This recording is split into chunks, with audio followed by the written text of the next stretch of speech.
must have converted this, or do you live here? I used to live here. Oh, okay. I don't live here anymore. But this attic I did convert to the podcast studio. So was this just like blank? Yeah, it was a standard attic. Yeah. Exposed everything, Like underage drinking in high school attic. Yes. In fact, there was a little room right over there that was like spray painted and looked a little methy. But, oh my gosh, that's funny. Yeah. I live in Milwaukee too today in the van. Yeah, that's so you when did this all start? I bought the van about 6 months ago and I just picked it up on Friday. It's all done. Yeah. Oh my gosh. Yeah. So it's a Benz. Yeah, it's a Sprinter. Yeah. I was like, if I'm going to do it, it's going to like go big or go home, Yeah. So where are you going to park it when you're flying out to Florida? Either in like the airport if I'm not gone long, or maybe like Walmart or at friend's house or Walmart. I keep an air. You're gonna park that Benz at Walmart. Maybe. Congratulations on converting that thing. That's pretty cool. But really, you can park in a Walmart for 3 weeks. I mean, probably like illegally. Yeah, I just keep an air tag in it and I keep an eye on it, or like a Home Depot or a Hy-Vee or something. Yeah, something with a big like, enough parking lot. Where they wouldn't really notice. You want kind of those 3-banger parking lots where it's a Home Depot, it's a Home Goods, and it's a Pick and Save next door. Yeah. So no one really knows, and then you park it in no man's land. Yeah. And then you should be good. Yep. Kind of like off to the side where nobody knows. Or like, I've parked at IKEA before. Oh, wow. We should be getting some sponsorship out of this. Seriously. Hey, Cracker Barrel, call me. Yeah. How long did you park at IKEA for? Like, I think about 6, like maybe almost a week. Oh, okay. Yeah. I used to do that when I lived in Los Angeles. I would park my car and then take the bus in because the bus was like $2. Yeah. I used to live in LA too. Yeah, I heard that you were in the fashion industry out there. I was. You lived on Rodeo Drive. Rodeo Drive. Rodeo to the rodeo. Yeah. I did work on Rodeo. Did you? Yeah. What did you do there? I worked for Gucci and I did all the window displays and visual merchandising. And that's what my degree was like visual communication. Oh, wow. Yeah. Okay, cool. So how'd you go from Gucci to Farm Babe? I know, right? Rodeo to the rodeo. Yeah, I was quite the city girl. Los Angeles and Chicago in my 20s. I lived in Florida for a little bit in my 30s, and then I ended up meeting a farm boy. And so I dated a farmer for like 7 or 8 years. So I moved to Iowa and became a farmer. And then I realized as a city girl, I was really misinformed about farming. Uh-huh. So I just started this blog, The Farm Babe, and it was a spinoff of this blogger called The Food Babe, who just really doesn't spread good, truthful information. And she was just putting out all this nonsense and disinformation, and it was just like driving me crazy. And I got banned from her Facebook page for very politely correcting her on something she was sharing that wasn't true. And I found this Facebook group called Banned by the Food Babe, which has like 10,000 people in it. Wow. Yeah. And I realized I was among good company because the people she was silencing were like farmers and scientists and veterinarians and people that are actually behind the scenes of our food supply. So I started The Farm Babe like 10 years ago. And it was kind of my tagline, Rodeo to the rodeo, of going from a city girl to being a farmer and wanting to tell the truth about what it's like to actually be a farmer and advocate for them. Yeah. So what was the biggest misconception that the Food Babe was throwing out there that grinded your gears? Yeah. That made me say cripes. Yeah. We kind of exactly. We're already in the cripe. We're cripes. Portion. Oh, cripes, Charlie. Yeah. For cripes' sake, she was out there saying that GMOs are just drenched in toxic chemicals and making our food sound like it was poison. And here we are growing corn and soybeans, growing GMO, like, about 90% of farmers growing corn and soybeans are choosing to grow GMOs because it reduces chemical use. Mm-hmm. And so we're out there saying, hey, we're only spraying like once or twice a year at the beginning of the growing season. And she's out there just saying, oh, your food is just drenched in these toxic chemicals. And it's like, that's humanly impossible. We spray when the corn's like this tall. And so she's out there saying all this misinformation. And so I just very politely said, hey, I am a farmer growing GMOs and I'd love to have you out to the farm so you can see and learn. And so there's a lot of misconceptions. Like when people are like, oh, big ag, we've got to actually celebrate and embrace big farms, because just because a farm is big doesn't mean it's bad, but farmers are 1% of the population. Mm-hmm. So we need that 1%. So I like to advocate and be like, just because a farm's big doesn't mean it's bad. Usually a lot of times it's the opposite because they have the most regulations. Yeah. Cripes, Charlie. Cripes. I know. Well, I mean, you get it. You almost see it like in different industries too, like sort of the marijuana industry, to throw it out there. It's another kind of agriculture, but you see the chemicals that can be used when it's not regulated versus the chemicals that you know what's on there. There is a certain amount of chemical in any sort of monoculture. And, GMOs, they have their pluses and minuses, like anything has its plus. You have a monoculture, and that's not the perfect thing for the environment, but neither is farming. Neither are humans the perfect thing. So it's all about how do you balance it out, and how do you see what's happening to the environment and react to it in a positive way, and understanding it's not perfect. But the farmers, at least the farmers I've met, in all different types of farmers, they really do care about the land. Oh, yeah. And they really are trying to do the best thing from the environment. I think one of the things that's difficult is you look at the algae blooms, and those are something that I think hasn't quite been resolved yet. And I think people are looking for ways to do that. Mm-hmm. And I think we don't want to say, oh, these are algae blooms, so screw the farmers. I think no, these are algae blooms. We understand it.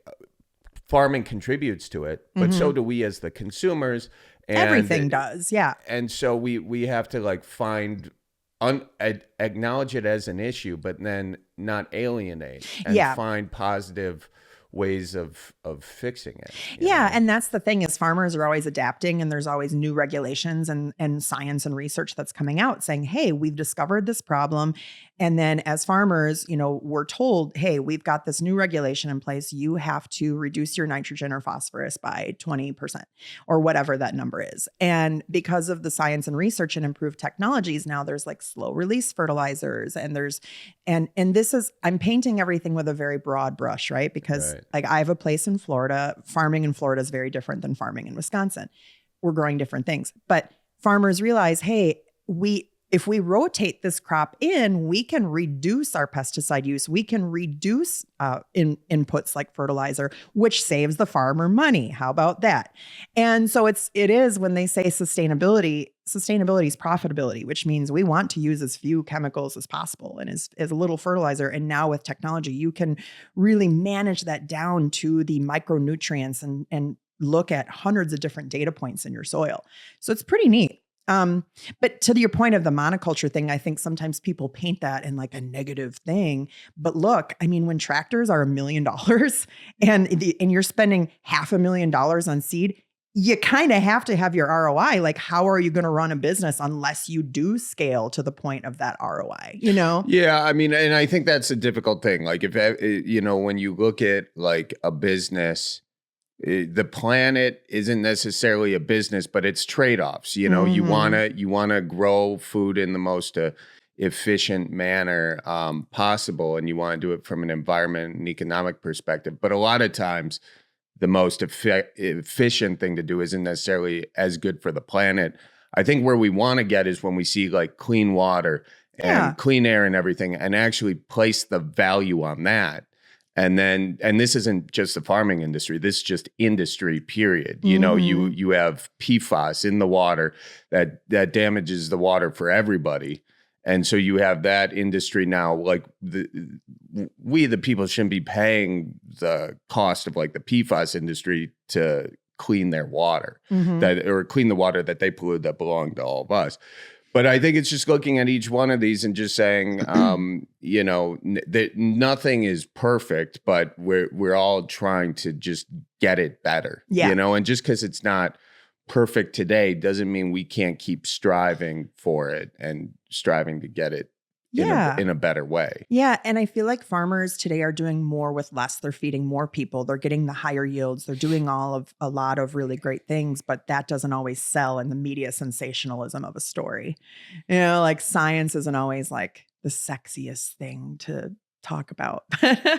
Yeah. I mean, and I think really diving into it is kind of interesting. Like it's not a really falls all on one side or all on the other side. There's a lot of nuance in it. And I think the more productive conversations are just getting into that nuance, which is tough to do in a social media clip. So do you find that difficult to like get the breadth of everything going on in that, or do you kind of address like one little point as much as you can? And yeah, I mean, that's the thing with social media is people have the attention span of a goldfish, which is why you're successful, because you make shit funny, So can we do like a funny little clip, or are we speaking to an echo chamber? And farming is incredible, but a lot of times we tend to just speak to each other, or they kind of alienate the non-farm audience because they speak in terms that the average person doesn't understand. Like the average person might not know what a combine is. They might not know what a soybean field looks like. So they can't just throw out these terms that the average person doesn't really understand, because you're going to lose your audience. So I think that puts me in a unique perspective of the city girl turned farmer, because you see things in a different light. It's like, I remember the first time we turned the bull out to pasture with the heifers and the cows. And I was like, that's the coolest thing I've ever seen. And my boyfriend at the time, it's all he knows. He's done it his whole life. So he's like, we just turned the bull out. Who cares? And I was like, but the average person's never seen a 2,500 pound animal roll around and kick up its feet and watch the heifers run up the hill. It's cool, And so there's a lot of things that we can share, but I appreciate you having me out here, because it is more of a non-farming audience, and the non-farmers need to hear our messages the most. So I work to give a voice to that 1%, the farmers. And, they're very misunderstood a lot of times, and underappreciated and undervalued. And so, I'll continue to fight for them. And at the end of the day, to your point, we all care. Everybody wants a better planet. We all want the safest food possible. But there's too many people just throwing shade instead of saying, hey, like, you want that? I want that. Let's have a conversation and work to achieve the best possible planet for the future generations, because we all care about it. Yeah. But if we're just being nasty to each other, we're not going to get anywhere. Oh, yeah. No. So just be nice and listen and open your mind and your heart to new ideas. Right. And then also, because that's kind of it. If you are, there's this tendency online to say you're no, this isn't true. This is why. Have you seen The Big Lebowski? Yeah. Okay, so you know that quote. You're not wrong, Walter. You're just an asshole. That's that. It's the left. It's the right. It's just a bunch of people being assholes, whether they're wrong or not. But what happens when you're an asshole is people dig in to whatever the hell they believe. Yeah. And they don't even care if it's right or wrong. You're not going to win anybody over by being a jerk. No. So I think it's just acknowledging that. Is it a perfect industry? No, nothing is. But we all do want to have a clean environment. We all do want to figure out the climate change of it all. We all do want to, farmers, for God's sake, they're some of the hardest hit from climate change. You see those tornadoes in Illinois? Oh, gosh. Last week. Everybody. Oh, cripes. I know. We're all acknowledging it. I don't think anybody is pretending like climate change isn't an issue at this point anymore. I don't know, Charlie. It's March and it snowed yesterday. I'm not too thrilled with this. No, I know. It's cripes. I know I was just in Nebraska, and there was a blizzard on Tuesday. It was 74 degrees the next day or something like that. It's wild. It's bizarre, but welcome to the Midwest. Yeah, so I think we're all trying to do our best, because look, we all like walleyes. And walleyes are one of the most susceptible populations to climate change. So are Friday muskies. Night fish fry, man. I got to have it. Yeah. So, but anyways, it's cool to do that. So you didn't grow up farming, right? Not really. I was in 4-H and my friends were farm kids. So, every day after school, we would ride horses and do chores. So I was a 4-H kid and I loved it. My teachers and guidance counselors were like, you should be a farmer or a veterinarian. Like, this is the industry for you. And I wanted to see what life was like outside of Oshkosh, Wisconsin, my hometown. And so I went to LA and worked for Gucci. Went to the Fashion Institute of Design and Merchandising. Who knew? That's funny. Did you like that at all? Yeah. You did? Dude, for real. It was the funnest chapter because I was 19. I was doing some modeling and pageants. Like I ran for Miss Wisconsin like 25 years ago. Right. So I was doing all this stuff. And then my friends, when I moved to LA, were like models. And so we were partying at the Playboy Mansion and hanging out with these celebrities. And I ran into I have so many good stories of those days. It was awesome. You were hanging out at the Playboy Mansion. I was. Like, I was just this tiny little size 5, and I mean, I'm 5'9", 5'10". So that's like, you're like thin and pretty and going out with your girls to the club. And like, I had a good freaking time. Well, you're 19 years old. So wait a second. So you were going to that institute that like downtown there? Where they filmed The Hills. Yes. Like all those little celebrities, all the girls in their heels going to school. Yeah. It was a chapter. What's the weirdest situation you found yourself in LA? Oh gosh, there were so many. I think celebrities. Okay, so when you're from Oshkosh, Wisconsin, and you move to Los Angeles, first of all, I don't know who celebrities are. Second of all, I don't think I'm ever going to meet one. So when I do, I don't even believe it. So my college roommate and I pulled into the valet at the Standard, and she goes, "Look, Michelle, it's Eve." And I look, and I'm like thinking to myself, "There's no way I'm seeing a celebrity, right?" So I go, "No, it's not."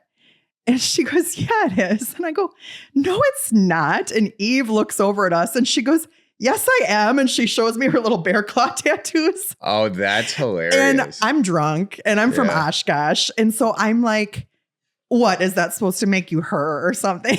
Oh, you're going off. Yeah. And she goes, "Yes." And I go, "If you're Eve, then sing for me." And she goes, "I don't sing, I rap." And I'm like, "Well, then rap for me." And she goes, "No." Oh my God. You were that girl. I was that girl from Oshkosh. So, I mean, there was that time and then another time I was in line at the bathroom at this club behind Paris Hilton. And I looked at her and I was like, "You look really familiar." And I go, "What's your name?" And she's like, "Paris." And I was like, "Oh, Paris Hilton, I think I met you at the Playboy Mansion." And she looked at me like I was nuts. And I was like, "Oh my God." I said, "I really like your purse." She goes, "Thanks. My sister Nikki designed it." Oh my God. Oh my God. I was an idiot, Charlie. But it was fun, And then I got into a car accident one time and I actually hit Sheena Easton, which was really random.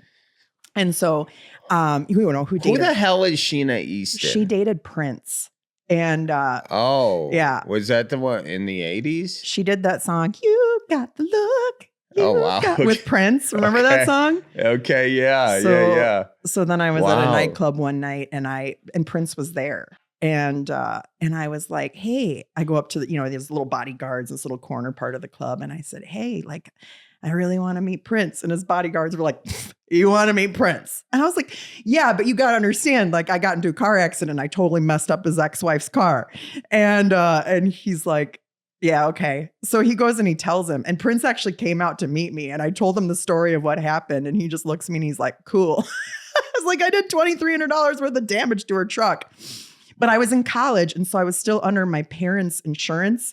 And I think we were insured, up in the Northwoods, right? So this is insane, by the way. Can I just say this before you go into the insurance part? This is what being like hot girl in LA versus being like a dude like me in LA. Totally. Okay, because when I was there, when I was like 22 years old, I couldn't get into any club. No. You're standing in line with I didn't even know Paris Hilton Hilton. I didn't even know Harris Hilton stood. Well, in line for the bathroom. Right. There's a difference. I didn't know she stood in line for the bathroom, but I wouldn't know that because I was never like 1,000. I was still outside the club waiting for my buddy who knew the promoter to come out and say, "Oh, yeah, you can come, you can't." And then I would just walk around for a little bit. Well, my best friend was Playmate of the Year. So we just never waited in line. We just went anywhere. Your best friend was Playmate of the Year? Yeah. Who's that? Julie Cellini.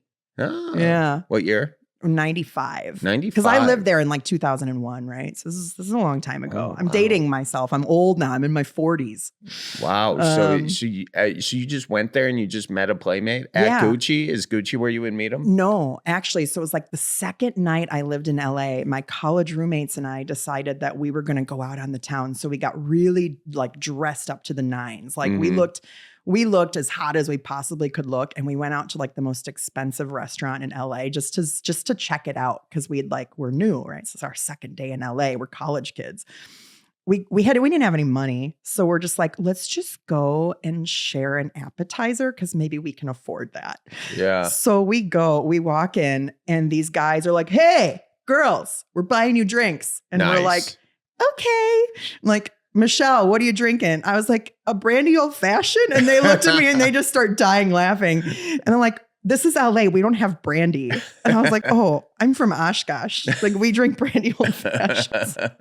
So anyway, these guys start buying us drinks. They did not have Brandy Old Fashions at the club in LA. But come to find out, this guy was like one of the biggest record producers in LA. And he ended up becoming like a very good friend of ours and took us under his wing and like took me and my college roommate to these parties in the Hollywood Hills and introduced me to Julie.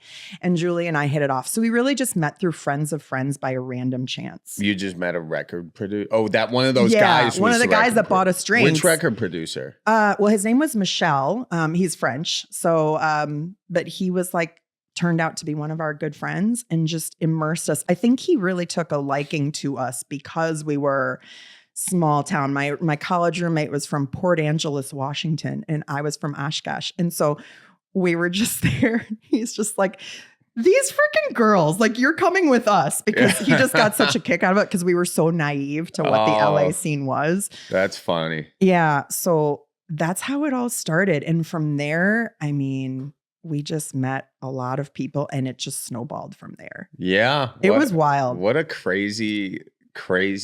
Crazy time to be alive. That's wild. Yeah, I tried to buy a girl a drink once at a bar and my credit card got declined. That's happened to me before. Yeah. With guys buying you drinks. Yeah, that's when I learned that I had a credit card limit. So that was my first credit card. Was it like $150 back? $500. Yeah. Ooh, big spender. Yeah. Yeah. I think it was 500. It might have been less, but I think, and the reason I got screwed was because I had to get something for work from Macy's, and then they said I would get a discount if I applied for the credit card. Oh, of course. And that's so how they get you. Oh, my boss would probably want a discount. I don't know why I was putting it on my card. I think I was getting reimbursed. Oh no, I must have wanted some points. I must have gotten the sale. The points. The big sale. So I said, okay. And then that dinged my credit report. Oh my God, that's funny. Yeah. So then I had a small What limit. were you doing out there for your work? You said you were, so did you live there when you were 22? Yeah, 20. not 20 as well, but 22. 22. I think. And you lived there for how long? A year and a half then, and then later on I lived there for like 3 years, 4 years. About the same as me, about 3-4 years. Yeah, I had two stints there. But no, I was like just getting coffee and like setting up lights, setting up tripods for this behind the scenes production company. That's awesome. Yeah, it was cool. Yeah, I did extra work in college to pay my way through college. Oh, nice. Yeah. Nice. Yeah, this was fun. Yeah. Did you do acting and that sort of thing? Or Not really. I never really wanted to be an act. I mean, when I was younger, I wanted to be an actress when I was like middle school, high school, but I kind of outgrew that. So by the time I was in LA, I didn't really want to act. But I worked, because my degree was in visual communications, I did a little bit of like set design, space planning, stuff like that. So I worked in the film industry and the movie industry a little bit, but not more so just like as an extra. I never was like, I need to be an actress. Yeah. Were you trying to be an actor?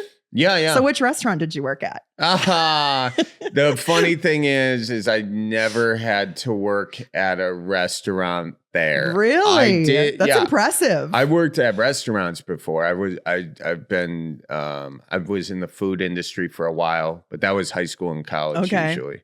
But no, I was just a PA at this production company, and then I would like fix bikes on the side, or something. Nice. Just for friends. You gotta just to make love some extra money. You gotta love like random like high school, college jobs. Oh yeah. Yeah. What was your first job? Oh my gosh. I worked at Yogi Bear's Jellystone Camp Resort in Wisconsin Shut Dells. the hell up.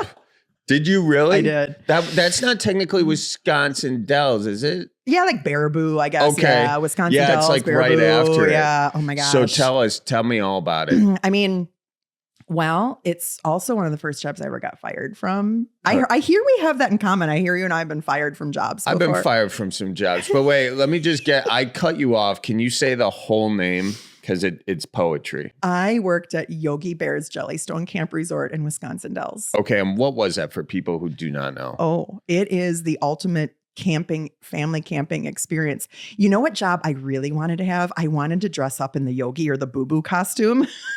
Walk around in the costume. They would never let me. Why? That's all I want. I don't know. I don't think my boss liked me very much. So I never got to be the characters. I got stuck behind this really slow bar. So I was a bartender. And, when you're like 18, 19, and, you got a fake ID in Wisconsin Dells. I mean, Wisconsin Dells is that's like the Las Vegas of Wisconsin. Yeah. You got your Sybaris pool suites. Oh, yes. The Sybaris. Can't go wrong with the Sybaris. And Yogi Bear's Jellystone Camp Resort. And they just wouldn't hook me up. So anyway, I was this bartender and I had a great schedule because I would work noon to 8 p.m. And then I would go out from 8 p.m. to 2 a.m. Oh, wow. And then I would sleep from 2 a.m. to 10, go to the gym, and then go to work. And that was it was a great schedule.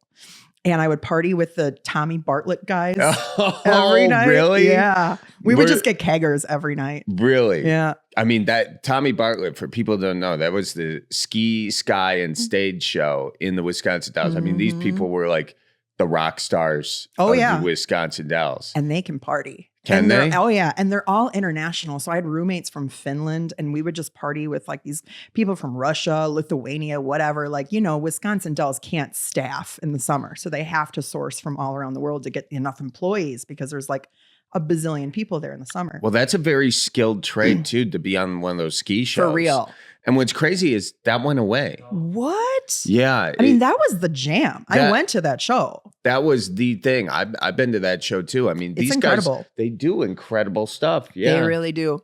Yeah. So Tommy Bartlett. So I would go out and party with these guys every night. And one night, me and my buddies, so it's I lived in a house with 7 other girls in a 2-bedroom house with 8 of us. Oh, God. So we were the girls' bunk and then next door was the guys' bunk. And we were next door neighbors, but it was 8 guys in a 2-bedroom and 8 girls in a 2-bedroom. That sounds insane. It was insane, but it was fun. Oh, I bet. So then it's like college. we could walk to the parties and back. So we would walk back from the keggers. And one night, me and this guy Yogi was his name from Finland taught me how to say very inappropriate Finnish phrases.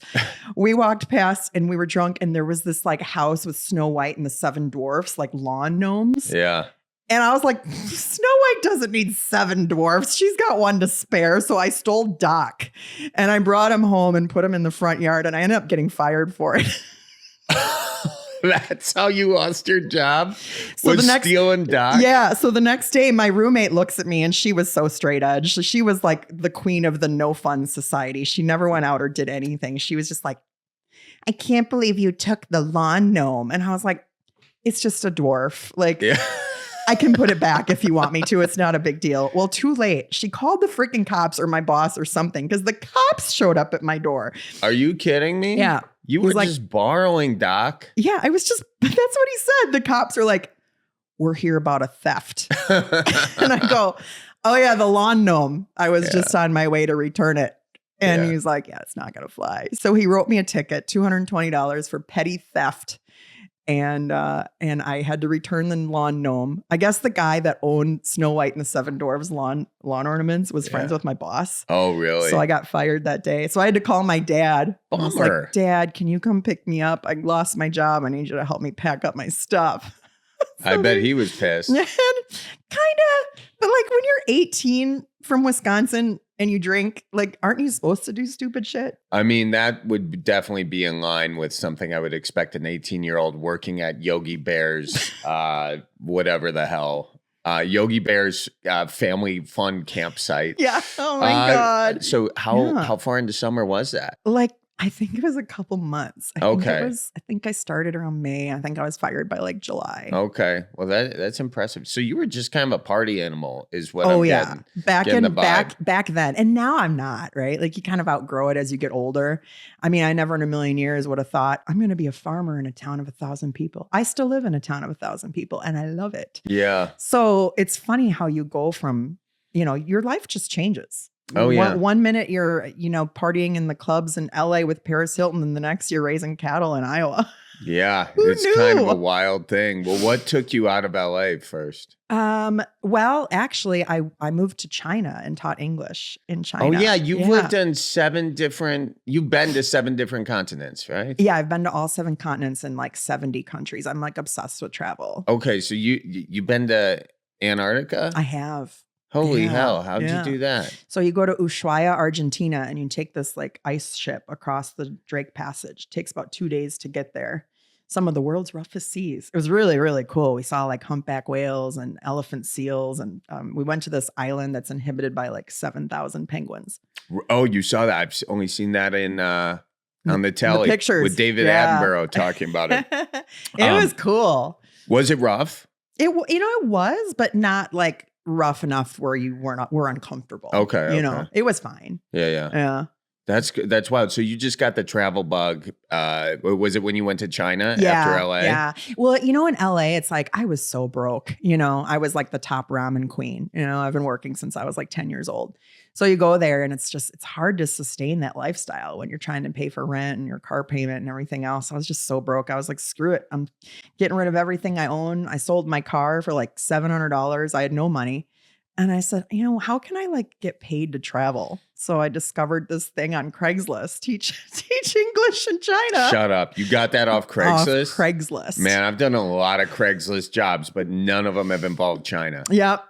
So I did it. And it was actually a really great experience. So then I lived in China, taught English. And then when I came back to the US, that's when I lived in Chicago because it was close enough to interview for jobs from growing up here. So, okay. Yeah. Cool. So you come back, and then when did you just start like traveling the rest of the world though? In my 20s, I started hearing about people saying, you could backpack through Europe really cheap with these youth Eurail passes and staying in backpacker hostels. Sounds like something you'd hear at a bar in Beloit. Yeah, totally. Yeah. Beloit. Yeah. So I decided I'm going to backpack through Europe, and I got my tax returns, and it was like $5,000. So I took my tax returns, and that's what paid for me to, I'd quit one job and I was starting a new one. So I had like a couple month hiatus. Yeah. And I had $5,000. I said, I'm going to go backpack through Europe. So that's what I did. Wow. And then just became obsessed with travel and just decided to make this goal. I said, I'm going to visit all 7 continents by the time I'm 30. So I did. That's amazing. Yeah. So it's been a wild ride. Well, good for you. Yeah, how does all of that, so then shortly thereafter, you kind of get into, you meet this fella, and then you decide that you're going full in on the farm situation. Yeah. So I was living in Chicago and got fed up with the weather, taxes, expenses, big city traffic, cripes. So all the cripes situations got me thinking maybe I should try something else. So I moved to Florida and became a bartender on an island, like a white sand beach, lived on the beach, like this little tiki bar on an island, living the dream, traveling the world. And what was cool about that at the time, one of my best friends was a flight attendant. So she gave me her companion pass. So I could fly anywhere, and I just paid her like $1,000 for the whole year, and I could travel anywhere for free basically. So I would bartend like Thursday to Sunday, make $1,000 or $2,000, and then would leave Sunday to Wednesday and just go fly to Jamaica or Bermuda or somewhere cool. And then I would just come back and do it again. So I just racked up all of these. You're like a person that would be on White Lotus, I haven't seen White Lotus. Oh, you haven't? No. What's it about? Well, it's kind of about, it's about rich people at these resorts. But you would be there in some capacity, possibly as the bartender there. But yeah. So I was bartending and traveling the world, and walked in this tall, handsome, corn-fed Iowa farm boy. Okay. And he hit on the bartender, and it actually worked. Wow. I mean. So we dated long distance for about a year and a half. And then I moved to Iowa, and we dated for like 7 or 8 years. Yeah. And then we went through a breakup, and then I moved back to Florida. So I have a place in Florida in addition to my camper van. Okay. Yeah. Because when you're a nomad, like it's kind of just within you, like I would love to settle down, build a house, maybe get married someday, like do the whole thing. I don't have kids or anything, but it would be nice to find somebody, but it's also like finding the right person that's kind of like, yeah, let's like settle down, but can we still like go do cool stuff? Yeah, you know? Right. It's kind of about finding that balance. Yeah. We'll see. You can't be kept in the corral. Yeah. You know? Yeah. You got to wander these lands. You know, the heifers got to roam. I mean, I was going horse reference, but you go with whatever you want, you know? You know, she's never had a calf. She's a bougie heifer. What can I say? But like the show heifer, Charlie. Yeah, right. No, I understand the distinction we're making there right now. I'm not the type. I'm not market ready. I got a lot of cattle industry jokes. I love that. Yeah, my dad always used to say that about our dog Smitty. He's a show dog. Oh yes.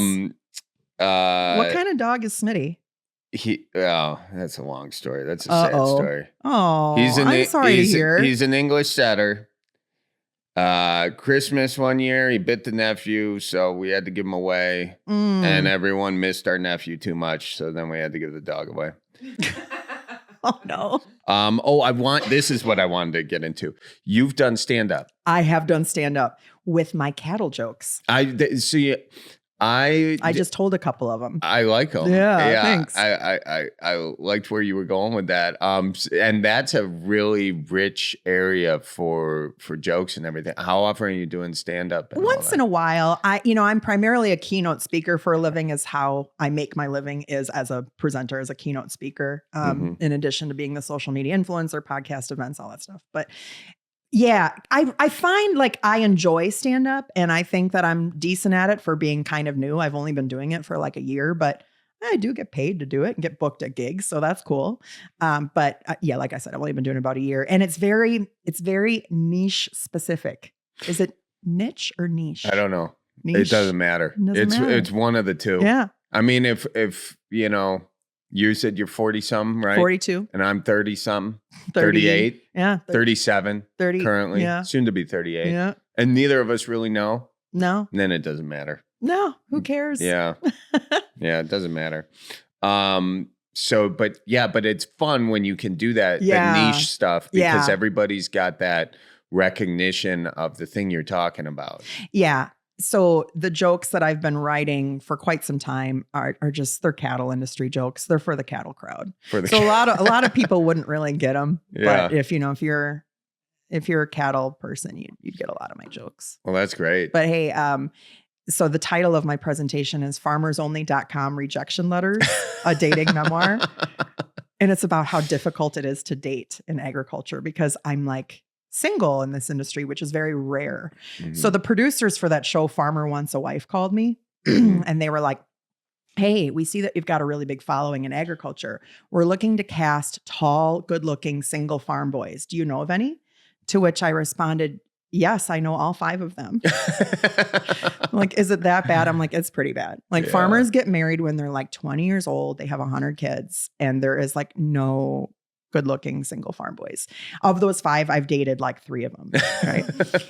So they said, well, if you find us one, we'll pay you a finder's fee. So I'm like, ooh, okay, let's see what I can do. So I'm like, throwing some up the ladder for the producers and maybe pocketing one for myself. Yeah. Which didn't really work out, but we tried. And I said, so of those 5 single farm boys, 3 of them I've dated, and I think 2 of them are gay. Okay. But we don't know, right? But like, what do you call a gay farmer? LBGTQEIEIO. So nice. I never did. Nice. I interviewed, I auditioned for the show. I didn't get picked, probably because I'm too old and I know too much about the agriculture industry. But I was doing these posts and I used the hashtag dating in agriculture, and I realized, Charlie, I'm not shitting you. I am the only person in all of Instagram history that has ever used the hashtag dating in agriculture. The only one. What? I had to do I quadruple checked this. Like, did I have a typo? Yeah. I did not have a typo. You can search Instagram hashtag dating. That's hilarious. It's hilarious. That's going to tell you everything you need to know. This is why they're like, Michelle, you're pretty and smart and blah, blah, blah. Like, go on. I'm a Leo. But it's like, so you search And hashtag dating in agriculture. Nope, there's literally nobody. No, listen, we've got to do a very important thing here. And are we doing the Guess That commercial? So we're going to do a game where we play a classic commercial from, Midwest Wisconsin. Oh my God, I'm here for it. And then as soon as we push play, it's a race between you and me to shout out what it's for. Speaking of Wisconsin commercials, I have a Cripes moment for you. What's that? Have you heard the new Culver's commercial where the girl's like, fresh from Wisconsin? And it drives me crazy because she clearly does not have a Wisconsin accent at all. Everybody knows that you pronounce Wisconsin like Wisconsin. But people from California or whatever, they're like, oh, you're from Wisconsin? And I'm like, no, I'm from Wisconsin. And so I love Culver's. I will preach Culver's all day. And they're giving back to farmers and their FFA support and all the good things they do for American agriculture. But their commercial, fresh from Wisconsin. I can't do it, Charlie. No, you get squeaky fresh curds from Wisconsin. You should. Have you reached out to Culver's to tell them about this? Well, I think we can send this their way. How would you do it? You just did it. Well, yeah.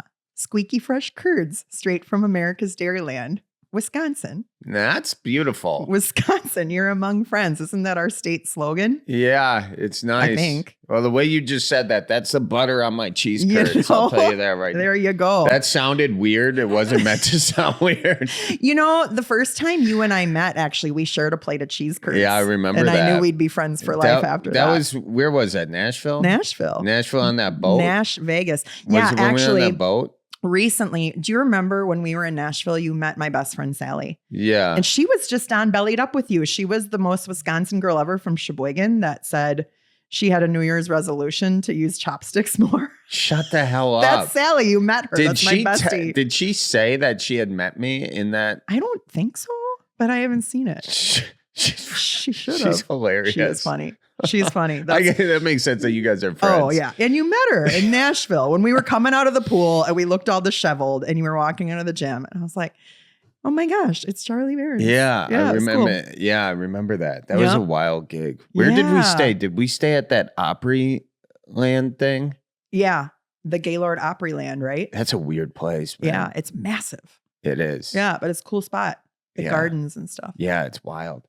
All right, let's do this. So we got some commercials. All right, what you got for us, Colleen? So I've bleeped out and blurred the names. So you guys just try to, whoever gets it first, you guys maybe raise a hand or you just yell out. I think we just blurt it out. Blurt it out? Yeah. Uh-oh, it's a race.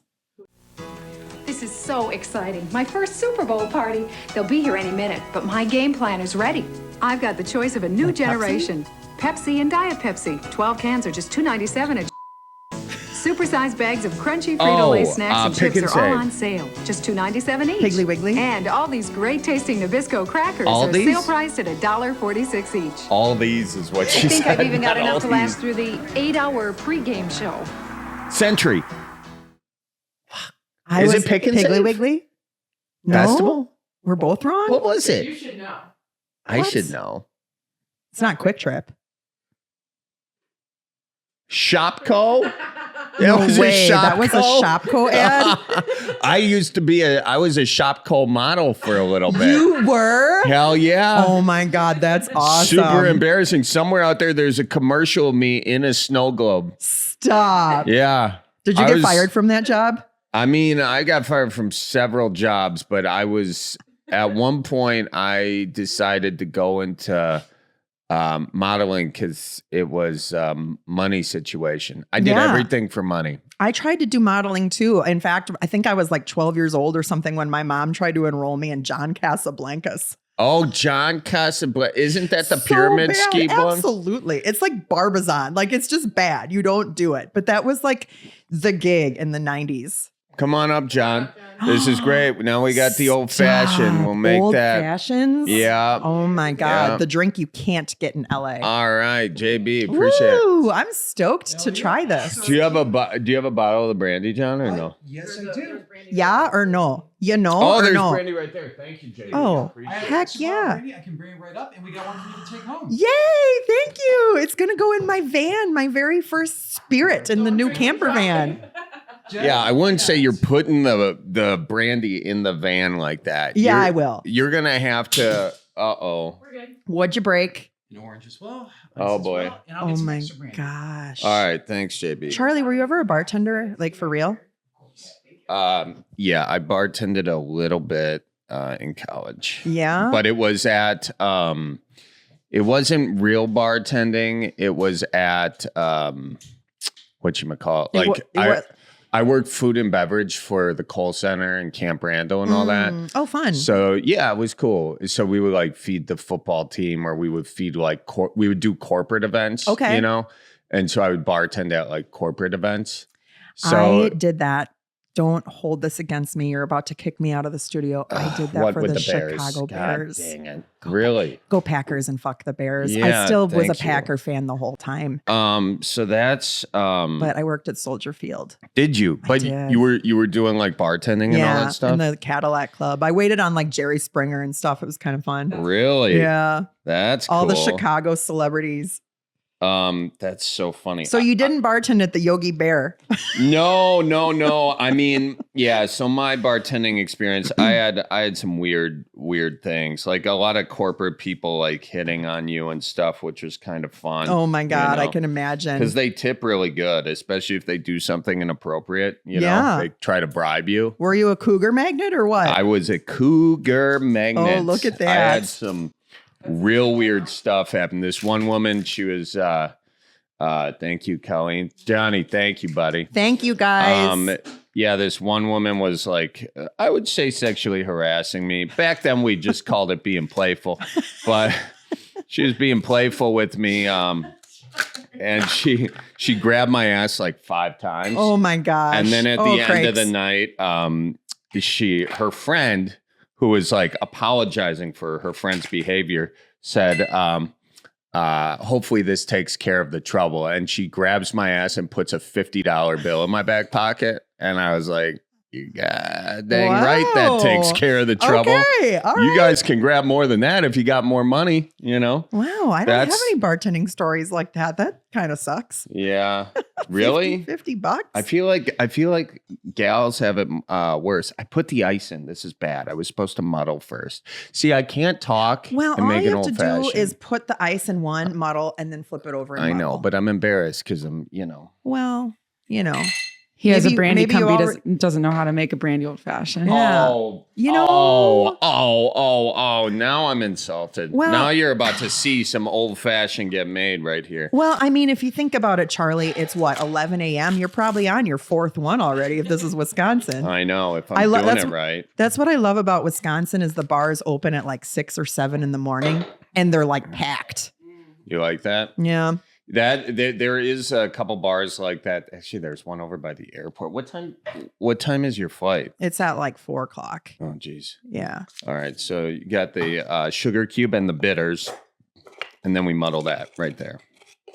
Okay. I'm doing actually a couple more dashes of bitters just to give a little deal in there. You know, bitters is mostly Everclear, right? Yeah. It's what, like 40 some percent or More something? than that. I think it's like it's like Everclear tea. So they Oh, I'm I curious. think brew tea in it. Yeah, see what's in that stuff. Yeah. Now we got to read the label here. Yeah, and then so I was It is 44.7% alcohol by volume. See, I was damn, right, you Charlie. were right. I was wrong. 40%. But what's Say the that again? proof? What What's was the that? proof? It just says alcohol by volume. Yeah, What is in the proof? proof. You just double it, right? I think. Whatever you say, Charlie. And I always go in I for just the like it. cherries with my fingers. I just like Sorry. it when a man says, Michelle, you were right. I was Oh, wrong. Michelle, you were right. I was wrong. And even after I tried mansplaining it, Yeah. you know, I know. I won't hold it against you. I mean, I bet you this is going to be the best damn old fashioned I've ever had, though. it's made with balance. I'm trying to balance all this shit on my lap. So Made with bells. is Is that a Wisconsin shaped cutting board? yeah, I'm here for that. I'm probably more focused right now on this old fashioned than I ever been. Well, if you're anything like me, I too cannot multitask. Like, can you listen and text at the same time? Because I cannot. No, I can talk if I'm standing at a bar. I feel like I can do this. It's really the idea of like I'm sitting up my back is kind of like, that's how I know I'm getting old. My back's getting weird. All right, that was a bit of a heavy pour. That's all right. Hey, I didn't come here for a haircut. Yeah. And then you got 7-Up. So we're giving you a little lemon lime, a little sour here. 0 sugar. My favorite. Whatever. My favorite. There you go. And now this is how you make a proper old fashioned. It's a floater. So don't you move. burn me like that. Well, are you no, watching I'm the saying way you I'm are- doing it? No, I said you are making a proper old fashioned. Okay. Every other state you go to, they don't add soda I know. or pop. And they act like you're weird about it. Yeah, you and know? it's like, no, you guys make it weird. And then you realize that Wisconsin actually makes it weird. Do we make it right? All right. I think we make it right. I don't have a garnish thing here. So I apologize. I don't have a nail to put your garnishes on. But I left the Thank orange you. floating so you can suck on. I am that. so excited. Thank you. Okay, here we go. Anytime. My very first time. Was it? No, I'll do that. Yeah. Taste it. I'll throw this together here quick. But while you taste it, let's see how you like it. My very first time trying Barron's. Hold on. Let me do that again. There. Oh yeah. Barron's Old Fashioned Brandy. What's your company slogan? Make it a Barron's. Make it a Barron's. Wait, say in Wisconsin the way you would. Barron's Old Fashioned Brandy. Make it a Barron's in Wisconsin. That's good. That's funny. We should that it's kind of like in the Truman Show when they're like, have you tried this Barron's Old Fashioned Brandy? You know? Have you tried this Barron's Old Fashioned Brandy or no? It's super good. Who are you talking to? Who are you talking to right now? That'd be funny, recreating that. Mm-hmm. You know, it's... I would do that with you. I told you I want to collaborate on videos like the Midwest job interview where you got to have off for hunting season, for Packer games. Yeah, we should do that. Friday night fish fry. No, you can't schedule me on Friday nights. We should do that. We should find a sketch. Yeah. That could be funny. Yeah, no kidding. You can't give yourself halvesies on the strength. Well, some of us got to work today. You're going to be drunk on a plane, for God's sakes. I'm getting drunk on a plane. Oh, man. It's a good song. All right. Locked and loaded. Burn, baby, burn. Thank you, Colleen. Appreciate that. Yeah. You know what? I need to This get is up. delicious, by the way. I got to get a bar set up in here. That's Yeah, ridiculous. you do. And I got to have a microphone at the bar. Oh, hey, speaking of. That's the move. Cheers. Cheers. Cheers. There we go. So, yeah, a couple of my friends that have farm podcasts are like, can you get Charlie on our podcast? And there is a podcast called, so one of them is Farm for Profit and the other one is Barn Talk. And these are some really nice guys, that friends of mine in Iowa. And Barn Talk has their podcast like this, only it's in the top of an old barn that they refurbished. And they have a big barn with a bar with a bourbon collection. And it's got like, they get gifts from their listeners. That's cool. You probably get all sorts of gifts from your listeners. I've gotten some, but What's- that's really cool. What is the coolest gift you've ever gotten from one of your listeners or followers? So let me show it to you. No way. I love cribbage. This is first of all, there's so many things that people give. Like somebody made a portrait out of me with pull tabs, which was No cool. way. Yeah. Hey, you want to hear one of the most Wisconsin things ever I discovered this week was when they tipped the bartender in pull tabs, like winning pull Are tabs. you serious? That's so Wisconsin. I love it. That's hilarious. Doesn't get any better than tipping your bartender with a winning pull Oh tab. my God. But This is delicious brandy, by the way. And I'm not just saying that because it's #sponsored. Hashtag ad. #ad. Anyways, this is a cribbage board made out of all Legos. And my only regret is not the guy didn't put his name on it. I wanted to shout him out, but he brought it to a meet and greet and I was so impressed by it. But there's like drawers on this thing and everything you can pull out. That's cool. Yeah, I can't figure. I'm always nervous to touch it. I don't want to break it, so I'm gonna put it down. But yeah, people make some cool stuff. That's cool. Actually, that reminds me, I was going to bring you a gift and then I forgot and I was running really late. That's So you okay. don't get shit, Charlie. That's fine. I can take it. I can take it. Next time. We'll give you some Go Packers F the Bears stuff. Okay, sounds good. And I'll have to bring you like some squeaky fresh curds or something the next time I see you. That'd be great. You know? That'd be great. In my defense, I wanted to. I should have. Yeah. I was running late. Hey, I'm late all the time. I get it. I appreciate that. No, that's good. Should we watch another commercial? Do we have another ad? Oh my god. You want to do the second video? Excited. Come on, Charlie. I gotta know one of these. I was surprised that one was Shopko though. Yeah.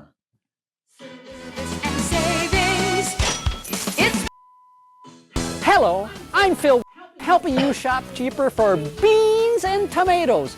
Pick and Tip-top save? tomatoes, big Piggly can, Wiggly. 89 cents. Sure fine can't beans, just pick 49 every cents. grocery store in It's Wisconsin, chili Charlie. season. You win by Enjoy. default. Ay, caramba, do Surefine. we Is have it cheap Surefine? prices on beans and tomatoes.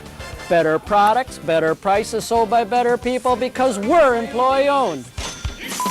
Woodman's. Yes. Woodman's. Is it? Yes. Woodman's. You looked at the logo. Kinda. Yeah, you didn't blur that logo Little out. sunshine. That was really good. I'll be honest with you, I would have never gotten that one. I don't think I've ever seen a Woodman's advertisement. Really? Yeah. I liked the beans and tomatoes. Beans Yeah. and tomatoes. Props to that guy. Ooh, you is this know? Fleet Farm?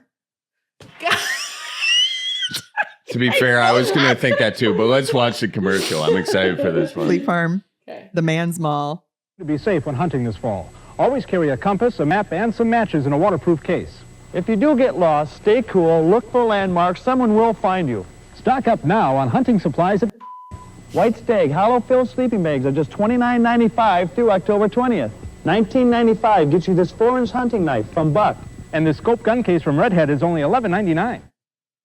I just thought that was like. That commercial is awesome. I know, That is I thought you really were gonna like epic. that. They're giving you They're giving you hunting tips. I figured you would like that. They give you hunting tips in the commercial. I feel like what somebody should do is set up like 1989 land, and it's where you go into a street block or something, Yeah. and all the technology is 1989. The radio is 1989. The commercials are The 1989. haircuts are 1989. Yeah. Can we play games like 1989, like Red Rover or Kick the Can? Yeah. And it's almost like Wisconsin Dells should do it. They should block off an area, and they kind of like, it's like when a museum does installments, like, oh, they're doing 1990s land for like the next like 6 months. Yeah. You know? That would be amazing. That would be perfect for Wisconsin Dells. Like they have their wine walk.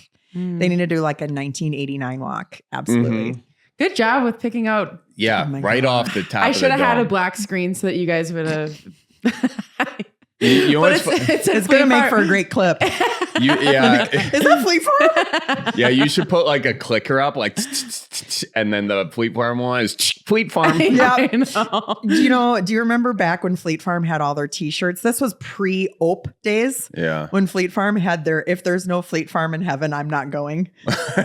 Do you remember those? I don't. That's I awesome do. though. I'm a Do you- couple years older than you though, Do you Charlie. have one of them? I don't, but I wish I did. God, when I drink, my Wisconsin accent gets really thick, you know? I don't. It's I don't. It's almost as good as Manitowoc Minute. We're like the Tin Man, you know. It's like, I need more oil. Oh yeah, just a little bit of oil there is Oh, yeah. perfect, Yep. you know. But those are all the ones I had. I was going to try to do Menards, but they say Menards every other thing. Oh, I know. And Yeah, so, we would have guessed that one right away. Yeah. My dad and I were at Menards the other day and we were talking about the jingle and how it hasn't changed in Yeah. 50 or 60 years. Yeah, I looked up the first Menards commercial and it just was so funny. And he was like, plumbing, Menard, Menard, I was like, that would have been so many like, but beep, the entire time. Then you would have known. You save big money. You save big money when you shop. Yeah, exactly. So That was pretty good. Yeah, thanks. Were you a singer? Kinda. Okay. A little bit. I can rock some karaoke sometimes. But yeah, my dad and I were at Menards the other day and we were talking about that, about how, God, they play that jingle like every minute and a half when you're shopping at Menards. Oh, really? Do you think I really saved big money or no? No, they just, it's like if you say it enough, it just becomes true. That's Yeah. a political Or it's like, trick. hey, we're going to save 40%. But it's like they jack up the prices 40%. So that it's just, hey, you're paying retail. Yeah. Good job. You know Joann's Fabrics is going out of business. I'm surprised it's still in business, to be honest with you. I mean, the fabric industry, the fabrics are it's pretty crazy. So anyway, the guy was standing outside Joann's Fabrics with the sign the other day that said everything is up to what was it? It was like not up to, or at least, everything was at least up to 40% off. That's hilarious. Yeah. My dad and I were laughing. The guy's standing. I was like, how'd you like to be the guy that stands outside with the sign? And it was like 30 degrees and snowing. And he's out there standing the sign. Joann's is going out of business. Everything is at least up to 40% off. It's like 60% of the time it works every time. Man, poor Joann Fabrics.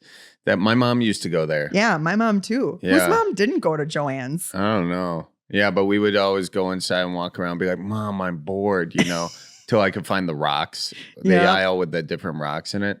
But yeah, man, that's how it's going. People are doing the other stuff. Oh, is Michael's still open? That's the other one, right? I think so. Yeah, you were busy at Joann saying, Mom, I'm so bored. Can we go to Shopko where they have the best models?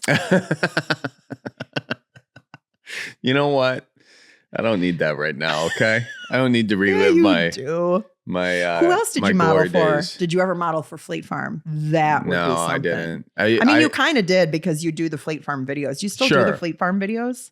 Yeah, we do them every once in a while. I think you did the one, was it like a Valentine's Day video you did at Fleet Farm? Yeah, we've definitely done a Valentine's Day video. That was hilarious. Yeah, a lot of one-liners there. But, bird feeders? Oh, I would be pretty excited if somebody bought me a bird feeder for Valentine's Day. I'm just saying. Hint. Mm-hmm. To all the fellas out there. Call me. I like birds. What are you looking for in a guy? Somebody who's nice. There you go. And that's the dating profile. Looking for someone who's nice. Have you done Farmers Only? I have not, but I did contact Farmers Only. Here's another good story that I also tell in my stand-up bit. So, okay, so the farm babe is single, right? And I'm like, I got to capitalize on this. So I call the owner, CEO and founder of farmersonly.com. His name is Jerry Miller. My name is Michelle Miller. So I call him up, and the gatekeeper, if you will, instantly puts me through to the president and CEO of Farmers Only, where he answers the phone and he goes, "Hi, honey." And I was like, hey, this is Michelle Miller, known as the Farm Babe on social media. And he goes, oh, I have a niece named Michelle Miller. I thought you were my niece. That's funny. That should have been my first clue how this was going to go. Yeah. It was like, you don't even. So it's like, yeah, no. So I'm like, hey, I got this idea. You got farmersonly.com. I'm single, a woman in agriculture. Let's do some type of like The Bachelor meets Farmers Only, whatever. Let's kind of do this collaboration. And he was like, no. I totally got denied. I was like, this would be great. But no. So he turned me down. And so I got rejected. I got rejected by Farmers Only. Corporate. Yeah. They were like, he goes, we get approached with ideas like that all the time. And they didn't want to spend the resources and time and money to do it. And I was like, dang, that kind of sucks. So I never joined it, only because I talked to other people that were on farmersonly.com, and they basically said that it is like a bunch of, so my guy friends that are on Farmers Only say that it's basically a bunch of girls doing selfies with goats and being like, I'm a farmer. And I hear the guys are really nothing to look at. So what do I look for in a guy? He's got to be like good looking, right? That's a given. Yeah. Like, give some. Like, okay. Yeah. Like tall, good looking, funny, has his shit together, doesn't lie or cheat. Just be a good person, And that checklist actually can be. Am I asking too much? You might. Yeah. I don't think so. They're out there somewhere. Well, I'm not on any of the apps. I tried to do the apps. I tried to do all the things, and it was too exhausting for me. I just said, you know what? I'm just going to go about my life. And if something happens, it'll happen. But I'm not out there like, ugh, my life is good. Yeah. The apps, it's a weird thing because everybody's like doing the apps. And then I heard this story that somebody did a freaking study on this, which is such a waste of time. But interesting. I guess I'm talking about right now, so maybe it's not. Maybe I should shut up. But apparently, guys approach women like 42% less of the time at the bar. Why are you laughing? Do you hear this thing? Keep going. Guys approach women 42% less often than they used to. Oh, I don't know how it. they did that study. Or like 60. No, they interviewed a bunch of men, certain age, and like younger men, and 60 some percent. I don't even know the percentage, so you guys should look it up. But it it's a large significantly percentage. said that like men nowadays approach women less at the bar. Basically I believe that. it. Basically that. I believe 100%. it. And I also think the age is different, right? Like when you're in your like 20s, there's a lot more people. Like when you're in your 20s, you have a dating pool. I When mean, you're in it's your not great out there in your 20s either. I'll tell you that. Really? Yeah, it's awful. Okay. I Yeah. believe you. My Yeah. cousin is 23. She's gorgeous. She has her shit together and she is like, it's a nightmare. But she says the same thing. She's like, even at 23, oh my God, here's a funny shout out to my cousin Natalie. Okay. This is like, just a one-off, but I was hanging out with her and these girls, her and her friends, her college roommates, beautiful girls, gorgeous, have their shit together. They do a end of year dating recap PowerPoint presentation. Yeah, I've seen That's so good. Freaking hilarious. Yeah. Of like, so Natalie's like, okay, so for 2024, I went on 42 dates, and of that, 32% were D1 athletes. And this is how many people I kissed, and this, and then you go down the list, and then it shows like the guy of the year. And then it's like a pros and a cons. And I was freaking dying laughing. Like pro, he's funny, he's tall, blah, blah, blah. Con, he snores like Chewbacca. It's like, so it's like, you can't have all the things. But when you're 20, you have a dating pool. When you're 40, you have like a shallow mud puddle, like a pothole. And like dating in your 40s is like shopping, but all you have access to is like the clearance section or like the returns. Or it's just like the broken stuff and the damaged stuff that nobody wants. It's like, what's my options here? Yeah.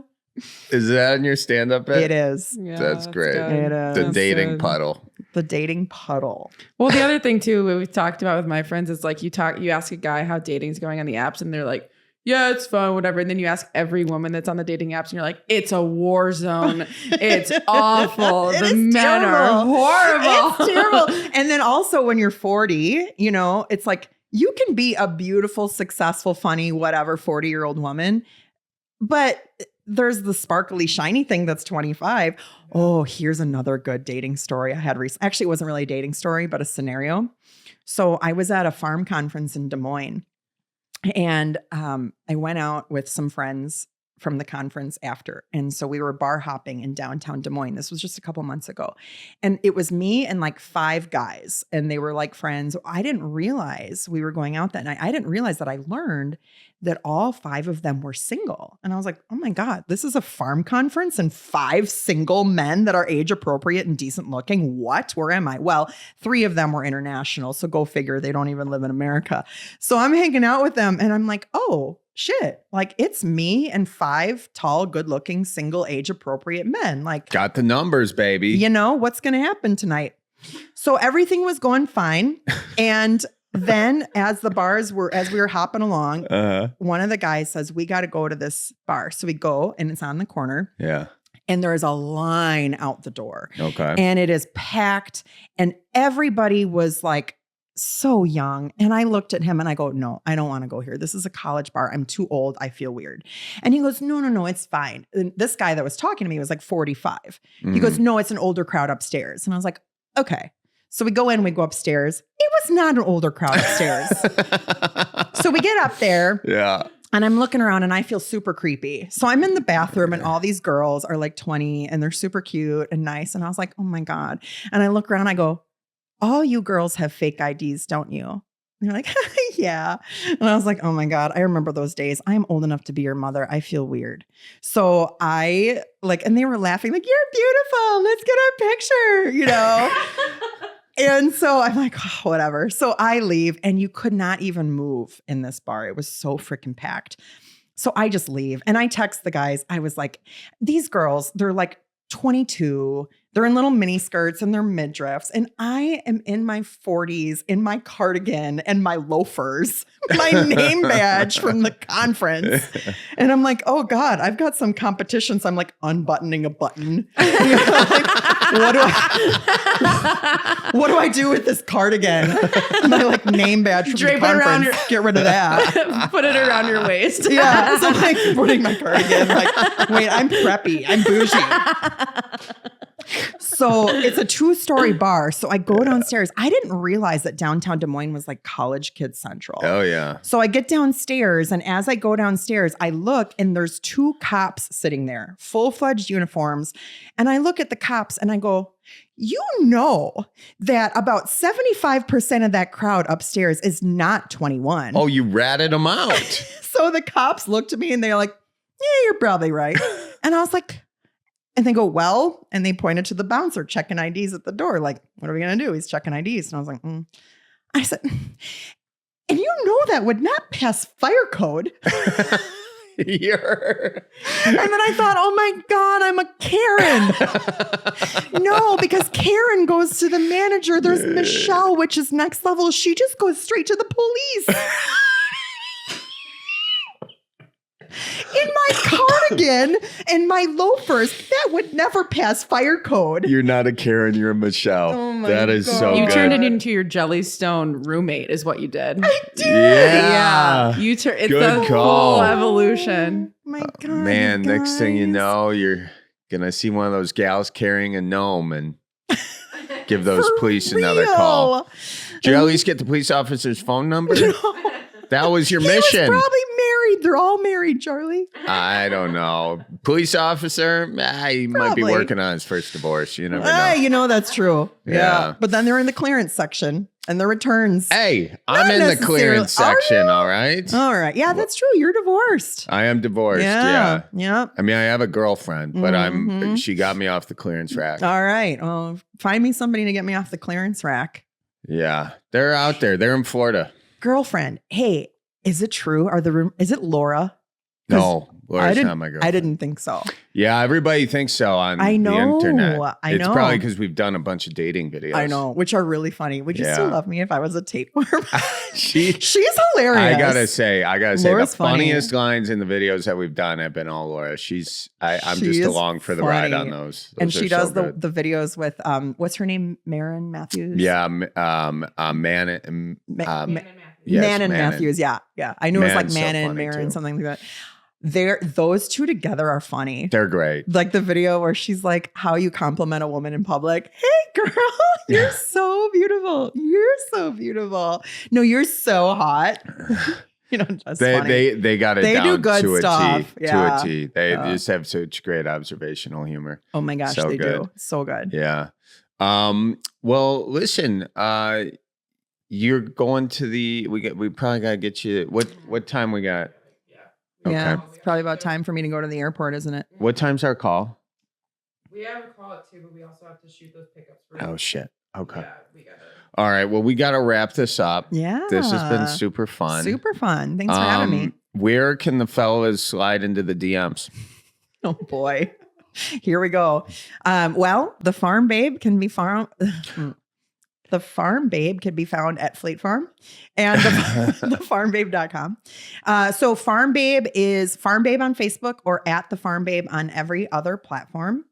And I'm also doing the Farm Cruise, which is my event. So if they go to farmcruise.com, this is when we're doing my event, which is hundreds of farmers coming together on a cruise ship. So I'm doing events. You gotta watch White Lotus because that feels like the next season. Really? Okay. Do you know Pam Yankee? I do. The fabulous farm babe. And I had never heard of her when I started my blog. Yeah. Well, what did she? It's almost like Spider-Man. Yeah. But yeah, all right. I just had to ask. If Yeah, for sure. And yeah, she's more on like the radio and more social media and stuff. So nice. It all works out. Yeah. Well, thank you so much. Thank you. And cheers. And Cheers. have a safe flight to Florida. Good luck parking in the Walmart. That's a good move. I'm actually going to New Mexico today. I have to speak in New Mexico. So I'm leaving on a business trip. Yeah, actually, today is my very first business trip in the new van. And then I'm flying today. So today is my first business trip post-surgery also because I'm almost 3 weeks out from my surgery. Well, congratulations to all that. Cheers. Cheers. Cheers. Let's go check out that van. Let's do it. So roll out the barrel and get the band brewing. Life's got you down, just keep her moving. It's on Wisconsin, the Badgers say it's the old Wisconsin Jew.